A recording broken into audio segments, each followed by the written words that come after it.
Okay, everyone, thank you all for coming. We're here today for two reasons. We're here today once and for all to disabuse the public of the myth that Gary Ackerman is a good friend of the State of Israel. And secondly, to be thankful that we have this year a wonderful candidate in Dr. James Milano, who's running against Gary Ackerman, whom we will now support. So let me say to all of you, we've had Congressman Ackerman for 27 years. In the old days, many of us found him rather jovial, entertaining. He was actually an amusing presence. But in this particular day and age that we live in, where there is the first existential threat, not like the Yom Kippur War, not like the 1967 war, not like the 1956 campaign when Israel emerged victorious, but an attempt by a radical Islamic regime to create a new Holocaust using a nuclear arsenal. That, of course, is Iran. In the midst of all this, let me point out, there are many issues concerning Gary Ackerman which concern the general electorate. I will only mention them in passing so you understand what we're talking about. But we are here today because of our concern for the United States-Israel relationship, the United States in general, and the State of Israel as well. First of all, Gary Ackerman, from a secular point of view, you must know, you'll recall just a few months ago, this investigative report in the Daily News, where it was reported that Gary Ackerman bought $100,000 in stock in a sweetheart deal with no money down. This is right out of the Allen Hevesi School of Politics. I'm in the business, by the way. I used to be in government for 22 years, but I'm in the securities business. If I bought stock without money down, you can be sure that FINRA and the SEC would be on top of us right now. I'd like to know where Nancy Pelosi is on this.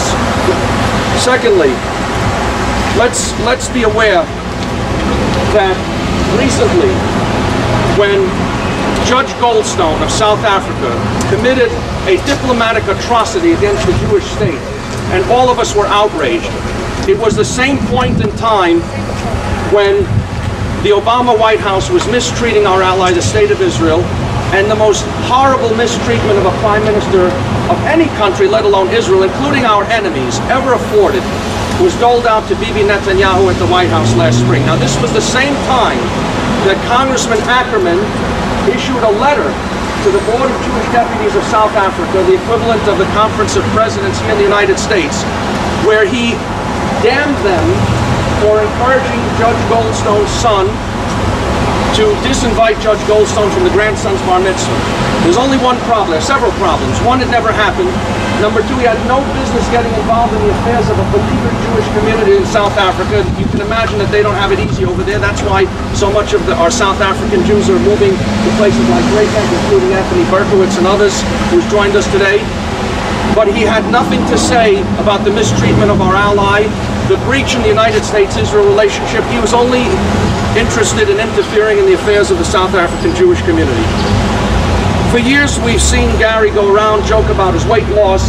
His greatest claim to fame is probably when he held up a pair of, ladies' panties made of the American flag during the flag-burning debate to show that this is what American freedom means to him. This is not a serious person. We need a Congress member who understands the value of the Israeli-American relationship. J Street, funded by George Soros, an anti-American, anti-Israeli billionaire. J Street would not exist without George Soros and Arab funding and other questionable characters on their board. And Gary Ackerman has formed a devil's pact with them, finally displaying fully his true colors where he is in the spectrum. Take note, my friends, that none of the other members of the New York delegation, not Elliot Engel, not Anthony Weiner, not Jerry Nadler, not Carolyn Maloney, none of them formed an alliance with J Street, only Gary Ackerman. He raised money for them, and they raised money for him. And this was never supposed to be found out. I only found out because I got the letter surreptitiously from someone who was invited by Gary and was deeply insulted and angered by it and passed the letter on and became news this past week. So there's very much we can say.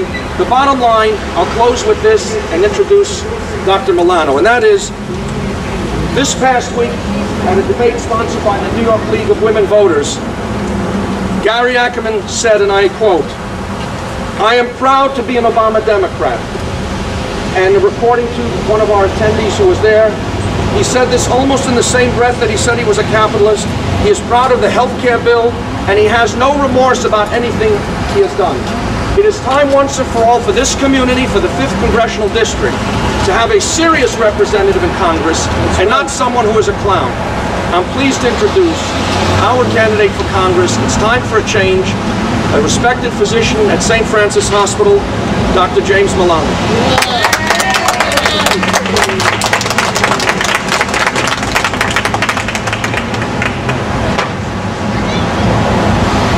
Welcome, Jewish leaders, press, and concerned Americans. I stand here to express the great concern I have over the treatment of Israel by Barack Obama and in particular, Representative Gary Ackerman. Representative Ackerman prides himself in representing Jews in Israel well in Congress, but now many have paid close attention to his record. Representative Ackerman has become a rubber stamp for President Barack Obama, whose allegiance to Israel has been placed in doubt. Gary Ackerman has been silent and has done nothing to counter the President's animosity towards our great ally and friend, Israel. He did not come to the aid of Prime Minister Benjamin Netanyahu when President Barack Obama disrespected him. Not a single word from Representative Gary Ackerman. Representative Ackerman refused to support the America Stands with Israel Act, initiated by the highly respected Representative Peter King.